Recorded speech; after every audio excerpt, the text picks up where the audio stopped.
बोले सियावर रामचंद्र की जय। बोले गणेश भगवान की जय। बोले विष्णु भगवान की जय। बोले सरस्वती माता की जय। तीनों माता की जय। हम 10 अवतारों में से एक अवतार रामा अवतार का वर्णन करने जा रहे हैं। छोटा सा कहानी कहेंगे जिससे इसको सुनने मात्र से आप सबकी हर दुख हर कष्ट उतर जाएगी। भगवान राम जी की कहानी तो आप सबने सुना होगा। इनकी लीला परंपार है। वो आदर्शवादी है, वो सत्यवादी है। जो इनकी कहानी निम्न प्रकार से है। राम का नामकरण संत वशिष्ठ ने जन्म के 12वें दिन किया। राम धातु में अज्ञ प्रत्यय के योग से राम शब्द विष्पन्न होता है। रम धातु का अर्थ रामायण निवास विहार करने से संबंध में विष्णु सहस्त्र नाम पर लिखित अपने भाष्य में आघ शंकराचार्य ने पद पुराण का उदाहरण देते हुए कहा कि नित्यानंद स्वरूप भगवान में योगी जन रमण करते हैं, इसलिए वे राम हैं। उपनिषद में उनके अवतारी पुरुष परम पुरुष सनातन पुरुष परमात्मा के रूप में वर्ण मिलता है। राम का सर्वप्रथम उल्लेख वाल्मीकि रामायण एवं पुराणों में मिलता है। वाल्मीकि रामायण के अनुसार वेदों में प्रभु श्री राम को परमात्मा आदि पुरुष परम पुरुष के रूप में जाना जाता है। इनकी जीवनी रामायण के अनुसार दशरथ के मन में 9000 वर्ष की आयु 10 पुत्र के अभाव होने के गलान हुई। तदपरांत सम्राट दशरथ ने पुत्रसित यज्ञ पुत्र प्राप्ति यज्ञ करवाया। फल यज्ञ के फलरूप उनके पुत्रों की जन्म हुआ। श्री राम चारों भाइयों से सबसे बड़े थे। एक मान्यता के अनुसार उनकी एक बहन भी थी जिसका नाम शांता था। हालांकि वाल्मीकि रामायण, आध्यात्मक रामायण एवं श्री राम चरितमानस जैसे सर्वमान्य ग्रंथों में कहीं शांता का उल्लेख नहीं है। महाभारत के अनुसार शांता महाराज दशरथ के मित्र लोमपाद की पुत्री थी, जिनका विवाह ऋषभंग ऋषि के साथ हुआ था। श्री राम का जन्म चैत्र मास के शुक्ल पक्ष की 9वीं तिथि को हुआ था। इतिहास हर वर्ष चैत्र मास के शुक्ल पक्ष की 9वीं तिथि को श्री राम जयंती या राम नवमी का पर्व मनाया जाता है। कुछ हिंदू ग्रंथों में राम के बारे में कहा गया कि वे त्रेता युग में रहते थे। उनके लेखकों का अनुमान है कि उनका समय लगभग 5000 ईसा पूर्व था। कुछ अन्य शोधकर्ता राम को गुरु और वृष्टि नेताओं की सूची के आधार ईसा पूर्व में 8 के आसपास मानते हैं। एक भारतीय पुरातत्वविद हंसमुख धीरज लाल संकलिप के अनुसार यह शब्द शुद्ध अटकले है। पौराणिक का शोध राम कथा के संबंध सर्वाधिक प्रभाव प्रमाणभूत ग्रंथ आदि काव्य वाल्मीकि रामायण में श्री राम के जन्म से संबंधित निम्नलिखित वर्ण उपलब्ध है। त्रेता युग में चैत्र मास की 9वीं तिथि में जब चंद्रमा कर्क राशि के पुनर्वस नक्षत्र में, सूर्य मेष राशि में, मंगल मकर राशि में, शनि तुला राशि में, बृहस्पति कर्क राशि में तथा शुक्र मीन राशि में पांचों ग्रह उच्च में स्थित थे, राम का जन्म हुआ। पौराणिक साहित्यों में उपलब्ध आंकड़ों के अनुसार यह चतुर्युग में 4,32,000 वर्ष होते हैं, जिनमें कलियुग के 4,32,000 वर्ष तथा द्वापर में 86,08,64,000 वर्ष होते हैं। राम का जन्म त्रेता युग में अर्थात द्वापर युग से पहले हुआ था, चूंकि कलियुग का भी प्रारंभ ही हुआ है। लगभग 5500 वर्ष ही बीते हैं और श्री राम का जन्म त्रेता के अंत में हुआ था तथा अवतार लेकर धरती युग में अर्थात द्वापर युग से पहले हुआ था। चूंकि कलयुग का अभी प्रारंभ ही हुआ है और इनके वर्तमान रहने के समय परंपरागत रूप में 11,000 वर्ष माना गया। अतः द्वापर युग के 8,64,000 वर्ष, राम की वर्तमानता के 11,000 वर्ष, द्वापर युग के अंत से अब तक बीते 51,000, कुल 8,80,100 वर्ष। अतएव परंपरागत रूप से श्री राम का जन्म आज से लगभग 8,80,100 वर्ष पहले माना जाता है। प्रख्यात मराठी शोधकर्ता विद्वान के द्वारा माना जाता। भगवान राम बचपन से ही शांत स्वभाव के वीर पुरुष थे। धर्म के मार्ग पर चलने वाले राम ने अपने तीनों भाइयों के साथ गुरु वशिष्ठ से शिक्षा प्राप्त की। किशोरावस्था में गुरु विश्वामित्र उन्होंने वन में राक्षसों द्वारा मचाए जा रहे उत्पात को समाप्त करने के लिए साथ ले गए। राम के साथ उनके छोटे भाई लक्ष्मण भी इस कार्य में उनके साथ थे। कालांतर में विश्वामित्र जी को तपोभूमि राक्षसों से आक्रांत हो गई। ताड़का साथ उनके छोटे भाई लक्ष्मण भी नामक राक्षसी विश्वामित्र को तपोभूमि में निवास करने लगी थी तथा अपनी राक्षसी सेना के साथ बक्सर के लोगों को कष्ट दिया करती थी। समय आने पर विश्वामित्र जी के निर्देशन प्रभु जी श्री राम के द्वारा वहीं पर उसका वध हुआ। राम ने उस समय ताड़का नामक राक्षसी को मारा तथा मारीच को पलायन के लिए मजबूर किया। इस दौरान ही गुरु विश्वामित्र उन्हें नेपाल ले गए। वहां के विदेश राजा जनक ने अपनी पुत्री सीता के विवाह के लिए एक स्वयंवर समारोह आयोजित किया था।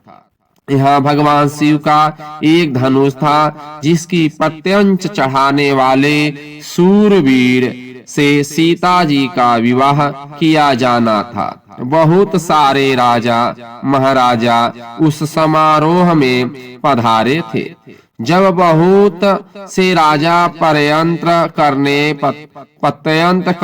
प्रयास करने के बाद भी धनुष पर प्रत्यंचता चढ़ाया न दूर से उठा तक नहीं सके।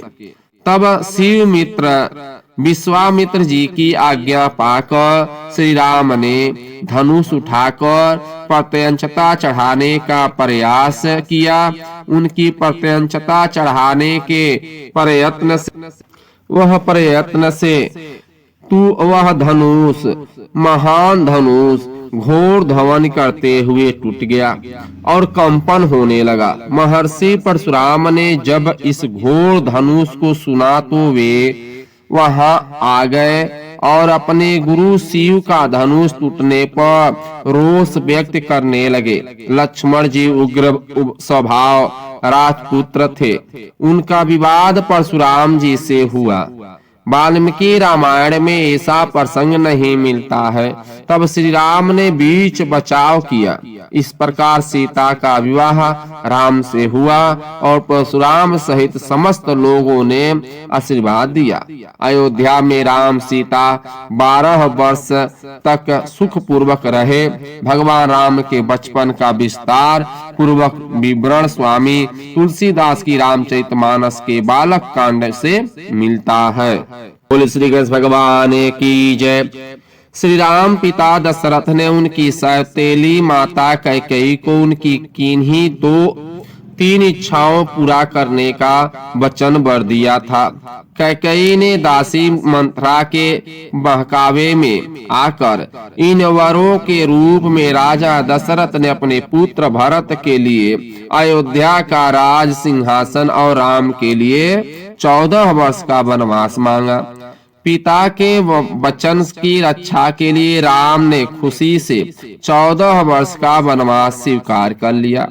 पत्नी सीता ने आदर्श पत्नी का उदाहरण देते हुए पति के साथ वनवास जाना उचित समझा। भाई लक्ष्मण ने भी राम के साथ 14 वर्ष वन में बिताए। भरत ने न्याय के लिए माता का आदेश ठुकराया और बड़े भाई राम के पास वन जाकर उनकी चरणा पादुका खड़ाऊ ले आए। फिर इसे ही राजगद्दी पर रखकर राजकाज किया। इस पे राज और श्री गणेश भगवान की जय।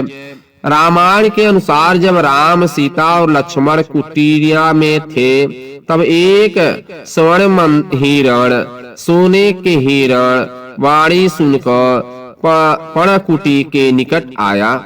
उस स्वर्ण मृग को देखकर देवी सीता व्याकुल हो गई। देवी सीता ने जैसे ही उस सुंदर हिरण को पकड़ना चाहा, वह हिरण या मृग घंघोर वन की ओर भाग गया। वास्तविकता में यह असुरों द्वारा किया जा रहा एक षड्यंत्र था ताकि देवी सीता का अपहरण हो सके। वह स्वर्ण मृग या सुनहरा हिरण राक्षस राज रावण का मामा मारीच था।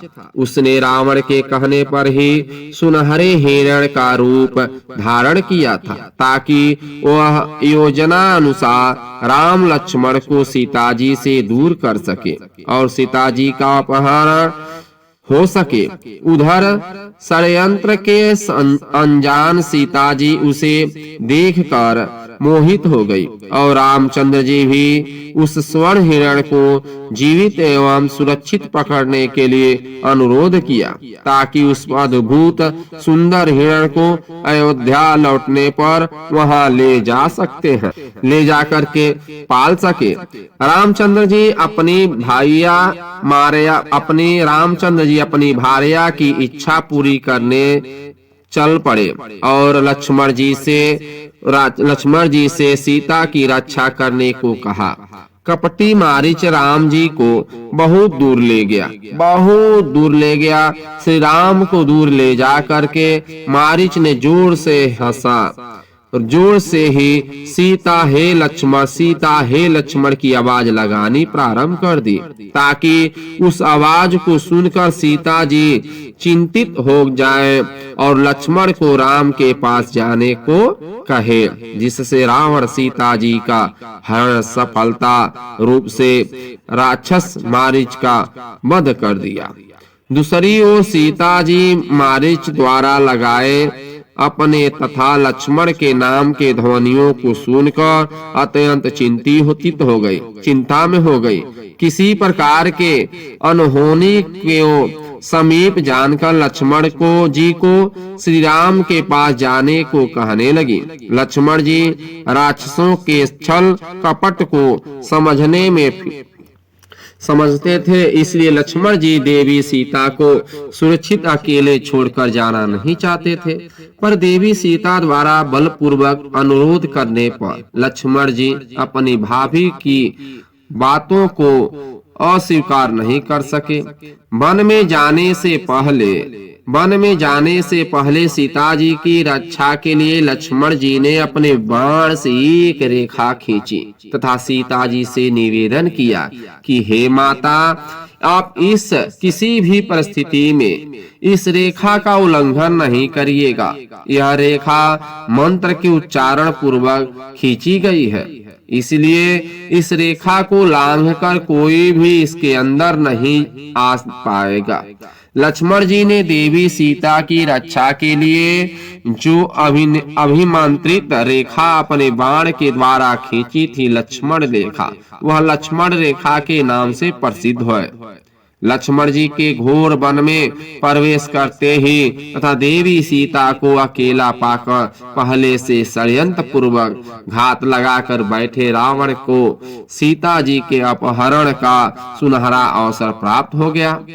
रावण शीघ्र ही राम लक्ष्मण सीता के निवास स्थान उस पूर्वक पर्वत कुटिया में जा पहुंचे।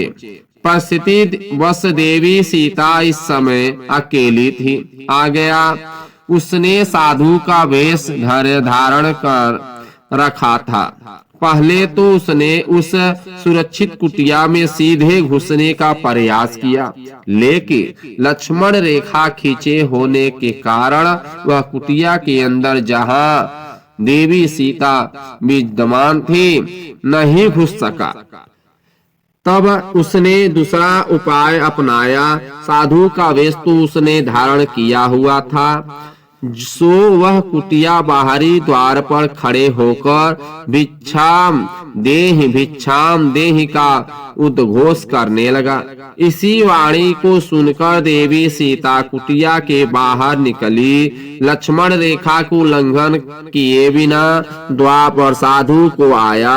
देखकर वो कुटिया के चौखट से ही लक्ष्मण रेखा के भीतर से ही उसे अन्न फल आदि का दान देने लगी। तब धूर्त रावण ने सीता जी को लक्ष्मण रेखा से बाहर लाने के लिए स्वयं के भूखे प्यासे होने की बात बोलकर भोजन की मांग की। आर्यावर्त की परंपरा के अनुसार द्वार पर आए भिक्षुक एवं भूखे को खाली हाथ नहीं लौटने की बात सोचकर वह भोजन जल आदि लेकर भूलवश लक्ष्मण रेखा के बाहर निकल गई। जैसे ही सीता जी लक्ष्मण रेखा के बाहर हुई, घात लगाए रावण ने झटपट उनका अपहरण कर लिया, उनको बंदी बना लिया। रावण सीता जी को पुष्पक विमान में बलपूर्वक बैठाकर ले जाने लगा। पुष्पक विमान में अपहरण होकर जाते समय सीता जी ने अत्यंत उच्च स्वर में श्री राम और लक्ष्मण जी को पुकारा तथा अपनी सुरक्षा की गुहार लगाई। इस ऊंचे ध्वनि को सुनकर जटायु नामक एक विशाल गिद्ध पक्षी जो मनुष्यों के समान स्पष्ट वाणी में बोल सकता था तथा पूर्व काल में राजा दशरथ का परम मित्र था, वन प्रदेश को छोड़कर आकाश मार्ग में उड़कर पहुंचा। जटायु देखता है कि अधमी रावण का एक सुंदर युवती को अपहरण कर लेकर जा रहा है तथा वह युवती अपनी सुरक्षा की गुहार लगा रही है। यह अन्याय देखकर जटायु रावण को चुनौती देता है तथा वह उस युक्ति को छोड़ देने की चेतावनी देता है, लेकिन अहंकार रावण भला कहाँ मानने वाला था। सो रावण और जटायु में आकाश मार्ग में युद्ध छिड़ गई जाता है। बालशिला रावण अपने अमोघ खड्ग से जटायु के दोनों पंख काट देते हैं, जिससे जटायु निसहाय होकर पृथ्वी पर गिर जाते हैं। रावण पुष्पक विमान से सीता जी को लेकर आगे बढ़ने लगता है। सीता जी ने जब देखा कि उनकी रक्षा करने के लिए आए विशाल गिद्ध पक्षी जो मनुष्यों की भांति बोल सकता था, रावण के खड्ग प्रहार करने से धराशाही हो गया। तब पुष्पक विमान में आकाश मार्ग अथवा वायु मार्ग से जाते समय सीता जी ने अपने आभूषण गहने को उतार कर नीचे धरती पर फेंकने लगे। भगवान राम अपने भाई लक्ष्मण साथ सीता की खोज में दर दर भटक रहे थे। तब वे एक वानर साम्राज्य में हनुमान जी और सुग्रीव से मिले। श्री कृष्ण भगवान की जय, विष्णु भगवान की रामचंद्र की जय। रामायण में सीता जी की खोज में सीलोन या लंका या श्रीलंका जाने के लिए 48 किलोमीटर लंबे 3 किलोमीटर चौड़े पत्थर से सेतु का निर्माण करने का उल्लेख प्राप्त होता है, जिसको राम सेतु कहते हैं। सीता को पुनः प्राप्त करने के लिए राम ने हनुमान, विभीषण और वानर सेना की सहायता से रावण के सभी बंधुओं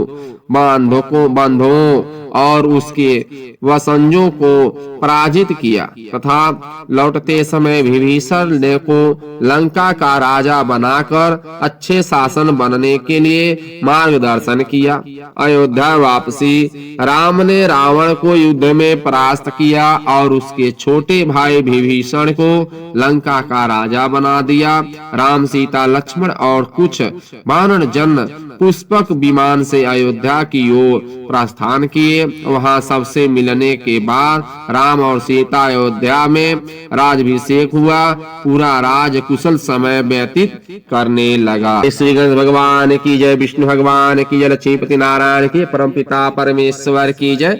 इस रामायण की कथा को सुनकर के सबकी इच्छा, सबकी भगवान कृपा करे, सबकी रक्षा करे और हमारे इस चैनल को लाइक करके सब्सक्राइबर करे। आपसे यही मेरा निवेदन है। प्रभु जी की ध्यान लगाकर प्रभु जी की भजन करते हैं, राम राम जपते हुए। सियावर रामचंद्र की जय, लखनलाल की जय, आनंद कंद भगवान की जय, उमापति महादेव की जय, सब देवी देवता ने की जय, गुरु भगवान की जय।